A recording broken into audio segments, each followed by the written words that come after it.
Gracias, señora presidenta. Bueno, la verdad que estoy anonadada, tengo que confesarlo. Muchas veces me ha pasado, pero últimamente lo veo con más cotidianeidad, que en el ámbito nacional algunos dirigentes buscan consensos, acuerdos, sensatez, independencia del Poder Judicial, pero cuando gobiernan en sus provincias, usted lo sabe, ¿no, senador? Hacen totalmente lo contrario. Espero que gane la personalidad nacional y podamos generar los consensos y los acuerdos que necesitan todos los argentinos, y yo también estoy convencida de eso. Pero yendo al tema que nos toca, escuché en este recinto atentamente a todos los legisladores y legisladoras. En algunos casos sentía que muchos estaban en un set de televisión con frases armadas, otros con profundidad planteaban profundas diferencias con este proyecto, las cuales las tomo porque de eso se trata, pero no escuché a nadie de la oposición defender el poder legislativo, defender la división de poderes desde el punto de vista del poder legislativo. Porque también escuché antes de esta sesión, en varios programas de radio, porque hay algunos senadores y senadoras y legisladores en general que se lo pasan más en set de televisión que trabajando acá en esta Cámara, pero es algo que ya lo hemos discutido. Decir que esta no es una agenda que esté en la sociedad, que la sociedad tiene otras prioridades, lo cual coincido absolutamente.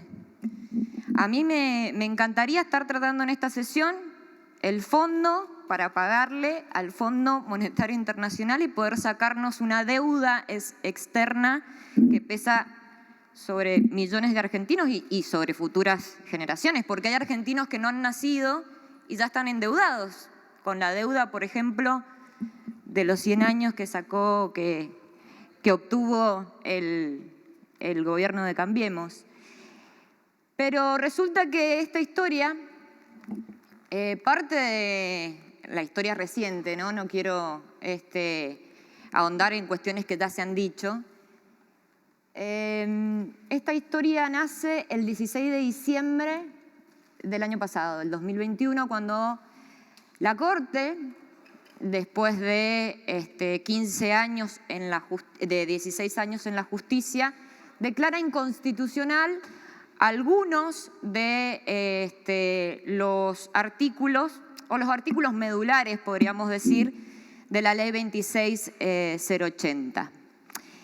Simultáneamente, quiero decirlo como dato, ese día era la primera vez en la historia democrática argentina que un gobierno se quedaba sin presupuesto nacional. Al mismo tiempo, ¿casualidad?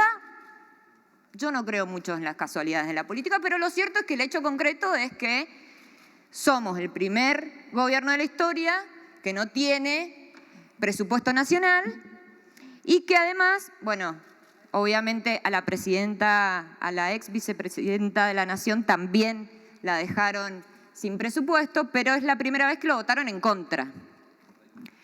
Y ese mismo día la Corte saca este fallo, después de 6 años de tenerlos en su escritorio y de 16 de batallar el Colegio de Abogados de la Ciudad de Buenos Aires. Entonces creo que desde ahí comienza la historia reciente de que hoy estemos discutiendo esto. Porque coincido, la prioridad de los argentinos hoy siempre es una prioridad el servicio de justicia, creo que lo hemos dicho todos, ¿no? Ir a una comisaría y que no te tomen la denuncia, bueno, claramente es algo que es cotidiano, más allá de que estemos hablando de la justicia federal. Pero también estamos hablando de la justicia nacional, que también es ordinaria acá en la Ciudad Autónoma de Buenos Aires. Y este Congreso está respondiendo a ese fallo político y judicial con una respuesta democrática y de responsabilidad institucional. Porque como se han dicho acá, el 15 de abril, la composición actual del Consejo de la Magistratura se convierte en calabaza, para parafrasear. Entonces, ¿había otra opción? Y claramente no. Porque acá lo que estableció la Corte Suprema de Justicia de la Nación es un conflicto entre dos poderes del Estado, entre el Poder Judicial y el Congreso de la Nación, no el Poder Ejecutivo. Porque que yo sepa, algo que la Constitución haya cambiado en los últimos años, quien sanciona leyes es el Poder Legislativo de la Nación. Y este fallo de la Corte lo que ha hecho es arrogarse facultades legislativas, cosa que no existió en los discursos de nadie de la oposición. O sea, son muy mandados a hacer para defender la independencia y los poderes de la Corte o del Poder Judicial. Ahora, el poder que ustedes integran y que fueron votados para integrar y cumplir con sus responsabilidades, no existió hoy en nadie de la oposición en este recinto. Y quiero decirles otra cosa. La verdad que son muy pocos creíbles los argumentos de la Corte Suprema de Justicia de la Nación cuando argumentan que les preocupa la influencia política en el Consejo de la Magistratura. En realidad, lo que les molesta es la democracia y la división de poderes. Y lo que quieren es seguir empoderando a la familia judicial. Porque sí existe. Le respondo al senador Romero que él decía que en el norte existía. Existe en todos lados la familia judicial. De hecho, en el 2013 sancionamos la ley de ingreso democrático a la justicia, que tenían que rendir quienes ingresen como auxiliares al Poder Judicial. Bueno, el Poder Judicial todavía no lo implementa. Sí la Procuración General, sí la Defensa de la Nación, pero el Poder Judicial ha decidido no cumplir una ley que va a la médula de la familia judicial. Pero yo creo que esta profundización de esta justicia a la carta que ha habido en los últimos años tuvo un hecho de origen vicioso. Decía acá el presidente de Bloque cuando hablamos, un pecado original. Y creo que acá podemos escuchar muchos discursos excelentes en cuanto a la división de poderes, el republicanismo, los consensos, la independencia del Poder Judicial, pero creo, como decía Néstor Kirchner, que uno demuestra sus ideas cuando gobierna. ¿Y qué hizo el gobierno de Cambiemos apenas asumió? Y intentó poner 2 jueces por decretos. 2 jueces por decreto. Y ese fue el vicio de origen que profundizó la crisis en el Poder Judicial. Yo me preguntaba, ¿qué le habrán pedido a cambio? ¿No? Porque querer ser juez de la Corte Suprema de la Justicia de la Nación para defender la Constitución y que en un mismo hecho aceptés violar la Constitución, pero quedarte para siempre como ministro de la Corte de Justicia, y yo creo que algo le habrán pedido. ¿Alguien alguna vez tal vez escriba un libro y nos enteremos cómo fue eso? Bueno, espero que sea pronto y que lo podamos resolver pronto. En ese mismo mes, en el mes de diciembre del 2015, yo ya era senadora, siguieron con el segundo paso, que fue a través de un DNU inconstitucional, porque lo prohíbe el artículo 99, inciso 3 de la Constitución, trasladaron las escuchas de la Procuración General de la Nación, ¿a dónde? A la Corte. ¿A cargo de quién? Dirursum. ¿Le suena? Alguien que tiene una doctrina conocida. Y ahí empezó lo que todos sabemos y se comprobó y se está investigando, el espionaje y la persecución a usted, señora presidenta, a todos los políticos opositores, a sindicalistas, a empresarios, a periodistas y también a los mismos miembros de Cambiemos, porque también los hubo. Después nos enteramos con el tiempo y lo denunciábamos acá, los que eran senadores lo saben, todas las sesiones con cuestiones de privilegio. La existencia de una mesa judicial que existió, que está comprobado y que quien tuvo la idea de los ministros de la Corte por decreto, quien llevó los nombres de uno de sus amigos de 40 años de amistad, es quien hoy está prófugo de la justicia y que miembros que están acá hasta incluso compartían escritorio. Eso es lo que realmente piensan, porque lo hicieron cuando gobernaron. Después, bueno, hace poco salió lo de la Gestapo judicial, la Gestapo sindical. Bueno, podría seguir y creo que tendríamos para mucho, pero algo que incumbe al Congreso de la Nación fue el caso del senador Ruperto Godoy.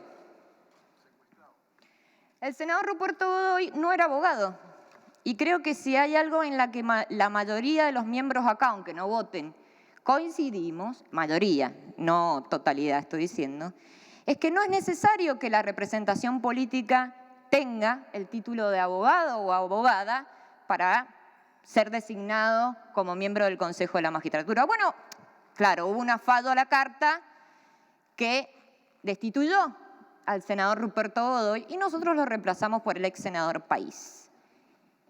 Y ahí lo citan a tomar juramento. En ese mismo momento había una sesión en el Consejo de la Magistratura donde se trataba la suspensión de un juez que, entre otras causas, tenía el primer espionaje que conocemos de Macri, que es cuando era jefe de gobierno, que espiaba, entre otras cosas, a su familia, y papel prensa, botón disidencia, bueno, un par de cosas. Al senador País lo tuvieron en una oficina de la Corte 5 horas sin poder salir para que el oficialismo de entonces obtenga los votos necesarios para suspender a un juez de la Nación. Eso sucedió con complicidad de la Corte, claramente. Entonces, lo que quiero significar con esto es que nosotros todos podemos hacer discursos muy bonitos, muy republicanos, estudiados, pero cuando uno gobierna demuestra realmente con los hechos qué y quién es. Y sinceramente escuchar de parte de Juntos por el Cambio aleccionarnos al peronismo respecto del republicanismo, me parece primero que tienen que revisar sus prácticas cuando gobiernan. Segundo, la principal diferencia, podríamos decir, entre el dictamen de minoría y el de mayoría es la presencia de la Corte, según lo han dicho varios miembros de la oposición. Y la verdad es que yo estuve pensando, y además el dictamen de minoría es muy parecido sobre la cantidad de miembros, la presencia de la Corte, a la ley del 97, ¿no? La ley que vuelve a poner en vigencia la Corte arrogándose facultades legislativas, que eso ya lo hemos dicho. Pero yo me puse a ver los diarios y periódicos de la época, del 97 al 2006, que la miembro informante de ese momento lo decía. Y la verdad es que a mí me llama la atención cómo miembros de la oposición que se pasan en todos los canales diciendo que hay que recortar el gasto público, político, quieren de nuevo instaurar un Consejo de la Magistratura que va a ser un elefante. No solamente por los miembros, sino también por la estructura, por los funcionarios, por los sueldos elevados que tienen en el Poder Judicial de la Nación. Hasta ese año habían del 97 al 2005 ríos y ríos de tinta diciendo que esa ley, que incluía a la Corte en su presidencia, no funcionaba. Absolutamente. Que era grande, que era caro, que había conflictos, habían dos cabezas, decían. Habían dos cabezas, decían en ese tiempo.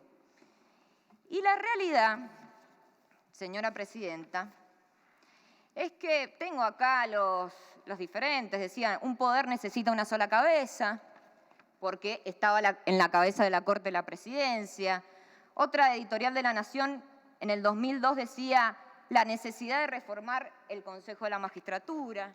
Acá está, la misma ley que la Corte y ustedes quieren volver a poner en funcionamiento en el Consejo de la Magistratura. Que yo sepa, volver a viejos errores significa no haber aprendido.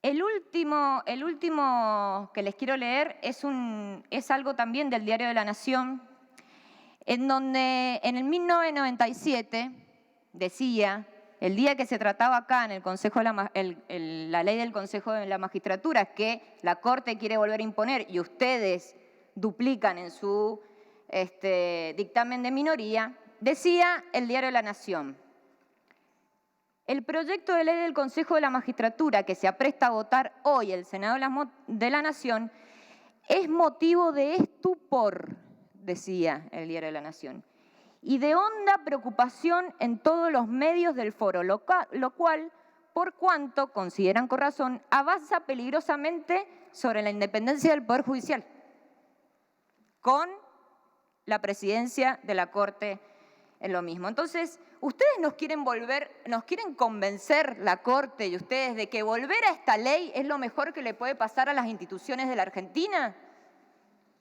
Me parece que tendríamos que revisar un poquito y legislar no solamente para la coyuntura. Las instituciones quedan y nosotros nos vamos. Eso es lo que sucede. Y ahora, ¿por qué? Y eso es lo que ahora les voy a argumentar por qué estoy diciendo esto.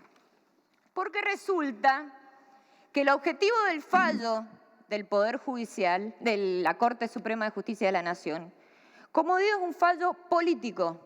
Muchas veces, con tecnicismos jurídicos, se trata de ocultar el verdadero objetivo político. Pero acá ni siquiera se tomaron el trabajo de ocultar los fines políticos, que es garantizar el predominio de la familia judicial y algunos poderes económicos dentro del Poder Judicial de la Nación.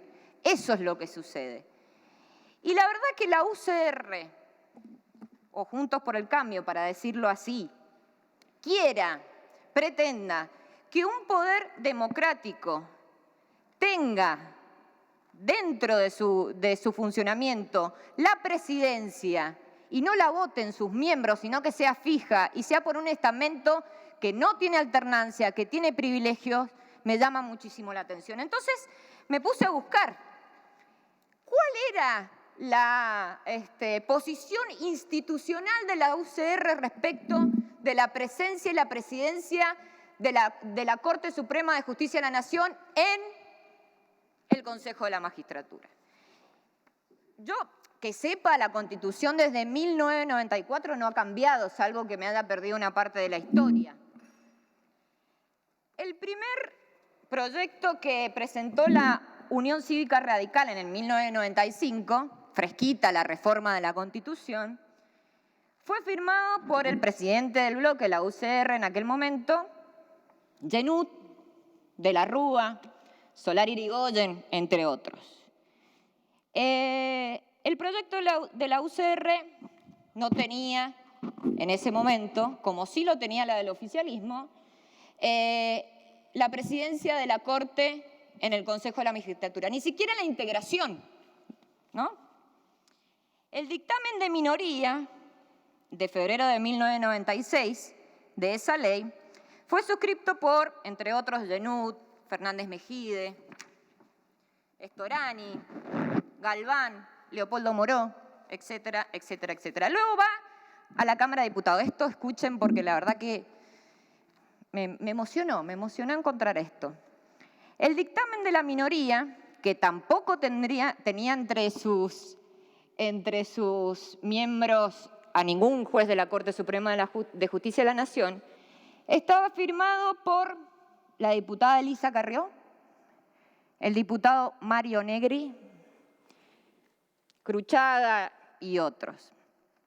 Pero en la sesión celebrada el 12 de marzo del 97, para esta ley, la que la Corte vuelve a poner en funcionamiento, permítame leer un párrafo de lo que decía esta diputada, que no sé de qué bloque era porque tiene más transferencias que un Corsa, digamos, pero decía la diputada, permiso para leer, otro de los temas que nos preocupa, hablando del tema de legislar para la coyuntura, decía, otro de los temas que nos preocupa y con el que discrepamos es que la presidencia del Consejo recaiga en el titular de la Corte Suprema de Justicia, Nazareno. Básicamente por 3 razones, hablando de legislar para la coyuntura. Sí. En primer lugar, que dicho cargo recaiga sobre Nazareno, es enviar a la sociedad un mensaje por demás grave, es decir, la sumisión del Poder Judicial al gobierno menemista. En otras palabras, seguiríamos contribuyendo al descrédito que hoy recae sobre el Poder Judicial. El descrédito que hoy recae sobre el Poder Judicial. En segundo término, dice la diputada, debemos mencionar que el presidente de la Corte Suprema de Justicia se encuentra sumamente absorbido con sus funciones específicas como para hacerse cargo de modo eficiente de otra tarea que es tan importante institucionalmente y que demanda una dedicación permanente e intensa como la que muestra la lectura de todos los cometidos del Consejo. Y por último dice, se establecería a favor de una diferencia de duración en su cargo con respecto a sus pares. Mira vos. Toda vez que el proyecto establece que permanecerá en su cargo mientras desempeñe la presidencia de la Corte. En tanto, los otros miembros del Consejo tienen una duración de su cargo definida, 4 años con reelección. ¿Quién era la diputada que me olvidé de ver quién era, a qué bloque pertenecía en esa época? Es Patricia Bullrich, la actual presidenta del PRO. Acá tengo también la intervención de Elisa Carrió, pero no los quiero aburrir, pero si quieren se las doy.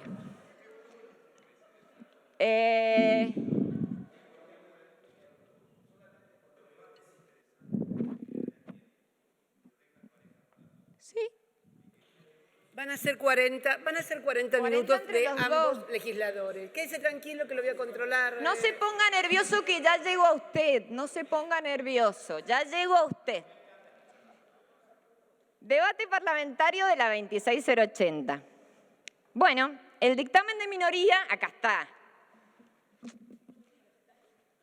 El dictamen de minoría, que era firmado y decía que era la postura institucional de la Unión Cívica Radical.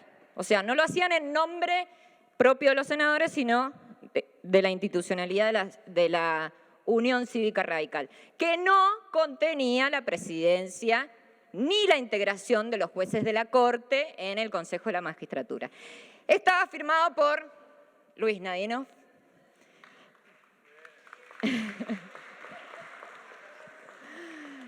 Ernesto Sanz, José Zavalía y otros. Pero vamos más cerca en el tiempo, que esto me encanta. Les puedo decir, en el 2009, 19 miembros sin presencia de la Corte, Albarracín, Montero. Este me gusta porque hay muchos mendocinos, por eso lo nombro. Montero, Enrique Tomás, Albarracín. En el 2010, el diputado Ernesto Martínez, un ex colaborador, colega nuestro, también presentó un proyecto de reforma del Consejo de la Magistratura con 14 miembros sin la Corte. Ramón Mestre, también 2011, sin miembros de la Corte. 2018, acá, cerquita, a la vuelta, Elisa Carrió, Paula Oliveto, Juan Manuel López y Campagnoli, un proyecto sin la incorporación de un miembro de la Corte en el Consejo de la Magistratura. Además de lo de Lux, que ya lo dijo el senador Veterinec, Garabano presentó un proyecto muy similar al que estamos tratando hoy, de 17 miembros, sin presencia de la Corte, etcétera, etcétera. Entonces, la conclusión a la que hoy podemos arribar es que o nacieron de nuevo, o en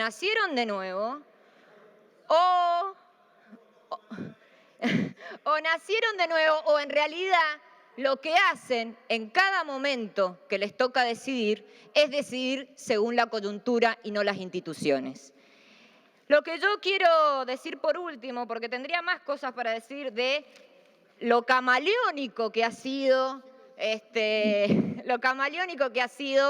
este proceso respecto a cómo la política, y no partidaria, la política, que debe ponerse de acuerdo, porque es prerrogativa del Poder Legislativo sancionar leyes para la organización de la justicia, que no significa una intromisión, significa estar cumpliendo con nuestros deberes constitucionales, ha ido y venido, según el tiempo, en la Unión Cívica Radical. Yo entiendo, señora presidenta, que el fallo de la Corte, que repito, en ningún caso la oposición se ha sentido aludido a cuestionar el conflicto de poderes que desde el 16 de diciembre del año pasado existe en la República Argentina entre el Congreso de la Nación y la Corte Suprema de Justicia de la Nación, no tiene otro objetivo que evitar el legítimo control que tiene que tener a partir de 1994 el Consejo de la Magistratura respecto a la designación y a la disciplina de los jueces y a la administración, porque también tiene mucho que ver con este fallo judicial. Y es tan así que este fallo lo que intenta es volver a poner en el eje, en la centralidad de la administración del Poder Judicial de la Nación, a la familia judicial, que sabemos todos tiene vastos entramados con el poder económico concentrado de la República Argentina, o el Círculo Rojo, como le gusta decir a otros, que tiene sintonía con ciertos sectores de la política argentina, ¿por qué no? Lo que intentan hacer es una autofiscalización de sus deberes y sus obligaciones. Al igual como decía el senador Parrelle, que hacía las Fuerzas Armadas en algún momento en la República Argentina. Y que tantas vidas, como decía hoy Silvia Zapac, costó recuperar la democracia en la República Argentina.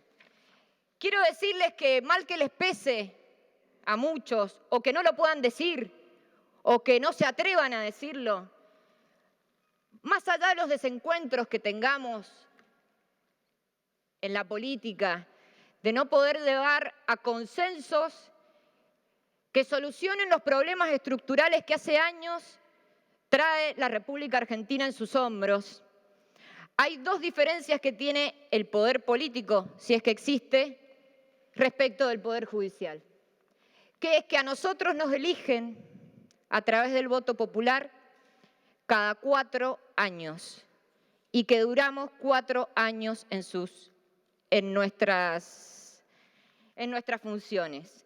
2, 4, 6, según el estamento. Dos cuestiones centrales que demuelen el mito de la influencia de la política respecto del Poder Judicial de la Nación. Por eso, señora presidenta, y dejándole... bueno, dice que cierre. Por eso, presidenta, la verdad es que vamos a votar afirmativamente esta iniciativa por la voluntad política de darle una respuesta democrática a un problema de conflicto de poderes que ha planteado la Corte Suprema de Justicia de la Nación. Vamos a abogar para que haya más democracia en cada rincón de la República Argentina, por más que algunos sectores de la sociedad aún sigan abogando porque exista opacidad en lugares que aún no podemos llegar después de casi 40 años de democracia. Lo hacemos convencidos de que con más democracia vamos a mejorar la institucionalidad en la República Argentina. Gracias, señora presidenta. Muchas gracias.